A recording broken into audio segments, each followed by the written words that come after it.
असलम दारुन भाई अलमशहूर बशीर दारुन भाई 1930 से ये इस्टेब्लिश है और अब इसका में वो बात नहीं, जिसका अहवाल हमारे साथी अब आपके साथ शेयर करेंगे।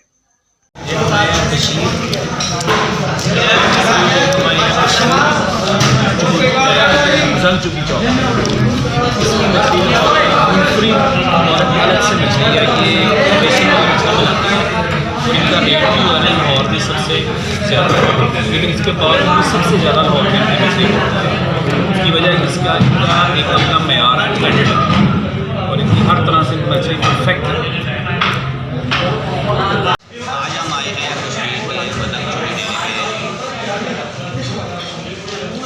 वक्त के साथ साथ चेंजिंग आई है, केसर की क्वांटिटी बढ़ गई है और टेस्ट वो वाला नहीं रहा जो पहले होता था। लेकिन अब हमारा काम है कि हम न्यू चीज़ें एक्सप्लोर करते हैं, सिर्फ आपके लिए, ताकि आपको अच्छे से अच्छे ढाबे भी मिले। ढाबे का अपना टेस्ट है, एक रेस्टोरेंट में वो चीज़ें मिलती हैं सब तरह की होती हैं, जो एम्बियाज और जो ग्रुप और जो फ्रेंड्स का जो इंजॉयमेंट होती है वो ढाबे में होती है। और ये आज हम आए मदन चौकी पे बशीर के पास, तो टेस्ट कर रहे हैं। 2.5 किलो हमने मंगवाई है, तो देखते हैं अब इसको कब की में फिनिश करते हैं, तो नेक्स्ट इंशाल्लाह।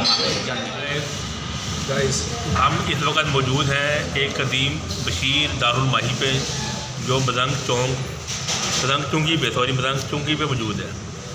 ये बड़ी कदीम दुकान है, तो तकरीबन यहाँ पे आते हुए कुछ 30 से 35 साल हो गए हैं। लेकिन आज जो मछली खाई है ना, आज हमारा दिल टूट गया। आज हमने अहद कर लिया कि हमने अब दोबारा इधर नहीं आना। वो हमारे बचपन में एक मुहावरा मशहूर था ना कि ऊँची दुकान और फीका पकवान। आज ये मसाब हुआ है, ना मसाला अच्छा था इसका, ना मछली।